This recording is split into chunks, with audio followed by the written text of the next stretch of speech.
Hi guys, welcome to this episode of Tackle It in 20. We are here with my girl Talita today from the Learner Observer, and we are going to talk to you guys about how to style a shelf.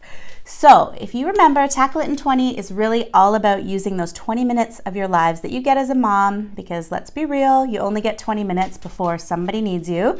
And taking those chunks of time and really maximizing them, finding ways that you can use 20 minutes in your life to do something that's going to be meaningful and it's going to save you some time and just make your space more beautiful. So that's what Tackle It in 20 is all about.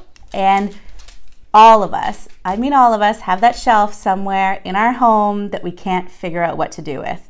This one's in my living room, and Talita is going to help us figure out how to make this space beautiful. So welcome. Thank you. Thanks for having me. This is fun. So yeah, everyone's got at least one shelf in their home that's in a super visible space where you can't just throw stuff on it. You want it to look pretty, but also you want it to be functional. You want it to hold things that you actually use and things that you maybe need to pull out on a regular basis. You don't want to just have knickknacks, right, up on somewhere, but you also, again, you want it to look nice.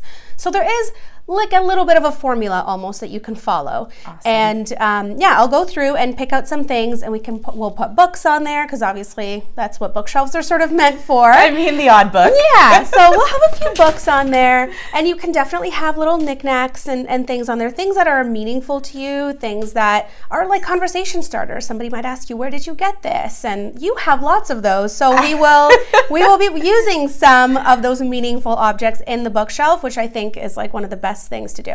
Awesome. So here we go, guys. Let's get ready.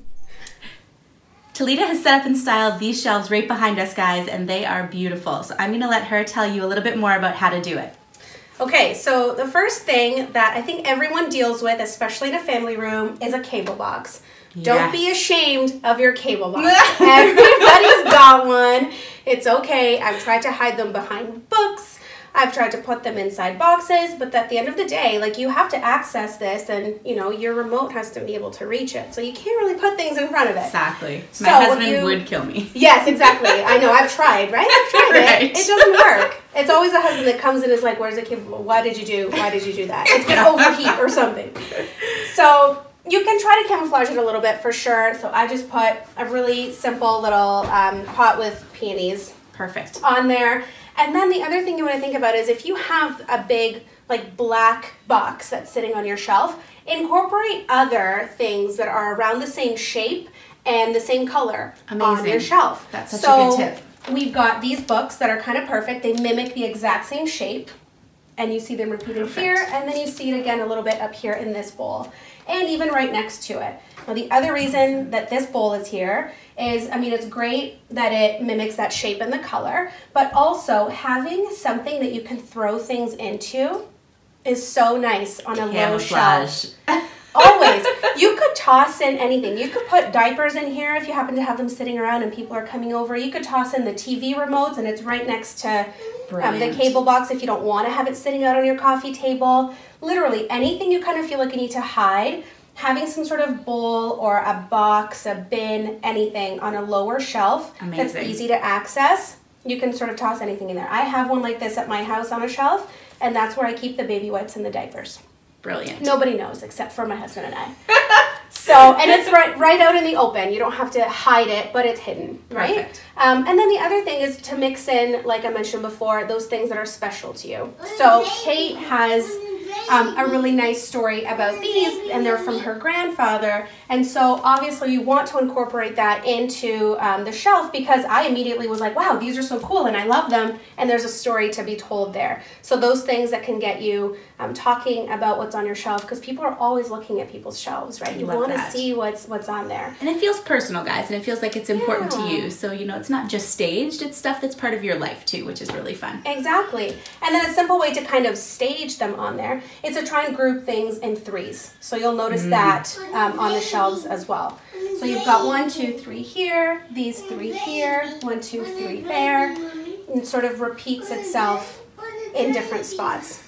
So working in threes is always just a really simple way to know how to group those little knick-knacky things, those special things that you've got that you want to put on a shelf. And it makes it feel not so out of place too, not like one-off things just sort of stuck in there. They look like they belong. When they're grouped together, it's almost like you see them as one item. Yes. Right? So you can have multiple things that look like they're just one as soon as you put them in a group that's close together. Love that. And then again, incorporating personal pictures. You can definitely have those on your bookshelf. Don't shy away from that. Right. Just, you don't want to have maybe, you know, a whole bunch of them where they're all kind of sitting and you can't really see them. Make them visible, right? It's nice and easy to see right through to the back. Don't be afraid of white space or empty spaces next to things, because that's what makes a bookshelf look styled and not cluttered. And those are two key things, right? That's huge, guys. I think we all struggle with that, is adding too much to the space. And the first thing I noticed when Talita put this together is having that space to breathe around each item, and it makes it look finished and really clean. Yeah. I love that. And then I always like to incorporate a little bit of green. Having a plant, doesn't have to be a real plant, because let's be real. I have a hard time keeping them alive. This one happens to be really easy to keep alive, and you can kind of put it on a high shelf. You know, your kids aren't going to get to it. You just water it occasionally, and it's up there. Or put something fake on there. We've got some faux blooms down here, and they just add a little bit of life and color to your shelf. Okay, so the last thing I'll mention is how to actually style the books themselves. So you'll see some of them are just flat on the shelf and some are upright. Yes. The other difficult thing with books is they come in different colors. And sometimes that doesn't work on your bookshelf because you have colors that are too bright or there are just too many of them. Yeah. So these are all nice and colorful, and I kind of grouped them together up there. These are obviously all the same color and are grouped together. And then these guys, which I was like, where do we put all of the different colors and all of the writing on the spine? Don't. Just turn them around and they look less busy. Guys, game changer. This is a game changer for me. This makes so much sense, and I have never thought to do this. So this is brilliant. Turn them around. Yeah, that's it.